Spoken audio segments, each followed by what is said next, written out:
you have to want to play the beat right. It doesn't happen from the sky. The metronome is a practice tool. It's not real out life. It's as close as we can get to get accuracy. But you have to be committed to the beat. Now, when you play in your groups, whatever you play, I don't care if it's pop music, it's Indian music, if it has a beat, you have to say, guys, we have got to get with the beat. Harmony and all the crazy shit. That's later. The beat is the main thing. There was, you know who Cannonball Adderley was? Some of you? Yeah. Wonderful alto with Coltrane and Miles. I saw Cannonball play several times in the 60s. And he would, audience, like public like this, maybe 50, 80, 100 people, he would do this. After finish the song, next song. And he would start talking. And he was a school teacher, so he could talk. Some of the guys can't talk. And he would say, ladies and gentlemen, ladies and gentlemen, we have a wonderful pianist for you. He comes from Vienna, Austria. Does anybody know where that is? Well, nobody knows anything, of course. Oh, it's over there, across the sea. And he wrote this song that has a little bit of jazz and a little bit of samba. Everybody know what samba is? Meanwhile, he's clicking. He's clicking. And guess what? This next tune is going to be that tempo. And by the time he's done, like I am, after 1-2 minutes, which is a long time if you do this, the whole audience has got the beat. They got it up here because he made them listen to it without knowing they were listening to it. So this is the point. Now, in jazz education now, the young guys here go, I'm sure, to school here or wherever, in New York, doesn't matter. There is not so much talk about swing anymore. The idea of swing is a little foreign to the world at this point of history.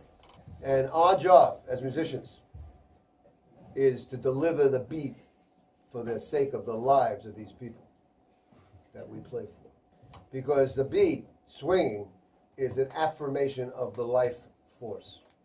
And if you have committed yourself to playing music, then you know what the beat is. We just discussed it. You know what it is. Maybe you never thought of it the way I presented it. But of course you know what a beat is because you play it all the time, no matter what kind of music you play. So you have to say, I want to know where the beat is. I want to feel comfortable with it. I do not want to have to think about it. And I tell you, when I played with Elvin Jones, I mean, the way he played the beat, if you didn't play the beat like that, you were in the wrong universe. Because his beat was as wide as the damn ocean. Elvin played most of the time, depending on the tempo, behind the beat.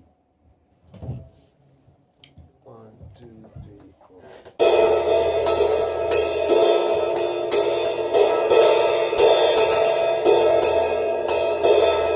Not like this.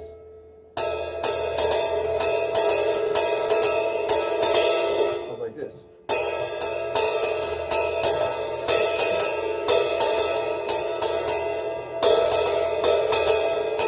That space is the universe.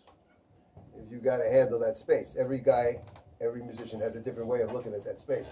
With Elvin, that space was like a fucking mountain to go through. Other guys have a smaller space. It's a different style. Roy Haynes is a little more narrow. It's not better or worse. It's different. And it has to do with the way you feel music. And one day you may feel different than the next day. You have to be able to translate that. That's the rhythm. And the rhythm is alive. It's not a metronome. Metronome's a tool. But it's not the metronome. It's about life and your heartbeat. And your heartbeat changes. Right now, you're sitting here. Sometimes it could go up 2 beats, down 2 beats. Who knows why? So, for example, watch me. 1, 2. No, just the clapping. 1, 2. 1, 2. 1, 2, 3, 4. 1, 2, 4. 2, 4. 1, 2, 3, 4. That's how you do it. 2, 4. 1, 2, 4.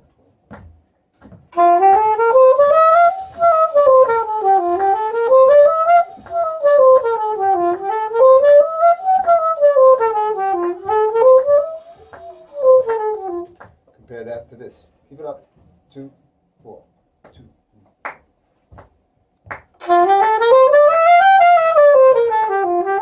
You drop it. 1, 2, 2, 4. 1, 2, 3. Stay there. Do not move. Do not listen to me. 2, 4. 1, 2, 3.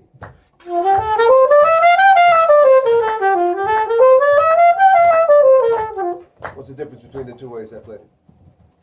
What was the first word? Way back. Way back. Almost to the beat before. Gotta be careful. Gotta be careful. And then the second way, ahead of the beat. A beat is a living item. A beat is this. This is a beat, let's say, from here to here. The middle of the beat is the metronome. That's reality, that's life, that's the law, the rules. We didn't make it, the force made it. So if I have the middle, I can come a little before it, or I can come a little bit after it. And that gives me flexibility and looseness, like a rubber band. And when you listen to the masters of this music, everybody feels different. For example, did Lester Young play ahead of the beat, behind the beat, or on the beat? Behind, for sure. And guess who followed that? Dexter Gordon. Did Coleman Hawkins play on the beat, ahead of the beat, or after the beat?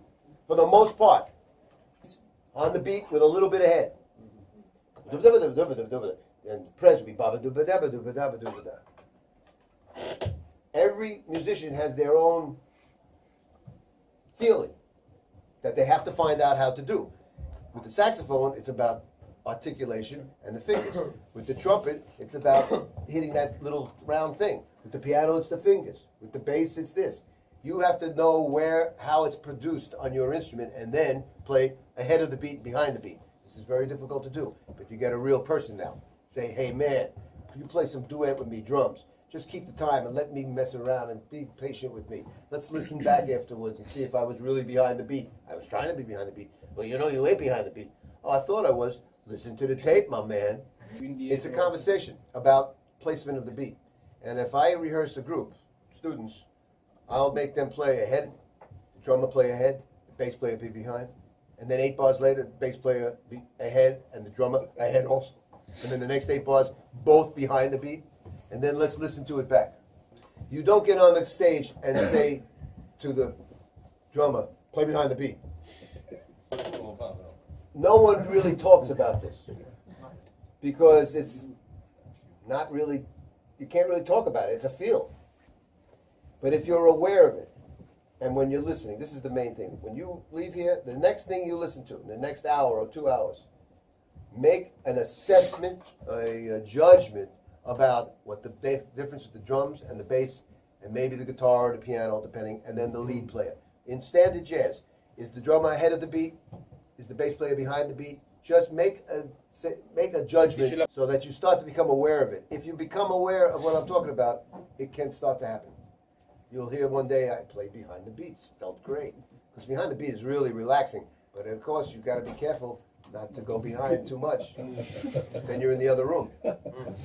I mean, Dexter Gordon could sometimes play so behind the beat that you would need... I mean, he had it at certain tempos. And Elvin could play at certain tempos so behind the beat, no matter what you did, you were rushing. My first 6 months with Elvin, knowing all this I'm talking to you about, even as a young musician, I knew it. I was rushing for 6 months. Not so much that it would be noticeable by anybody except Elvin and me. He didn't say anything because that generation didn't talk about music. But he would be playing. What are you doing up on the beat like that? Shit. How do you know? And he would, he'd say it so everybody in the room could hear it. You're on top of the beat. Why are you doing that for? I don't know. Go straighten out, brother. That's with the stick up your head.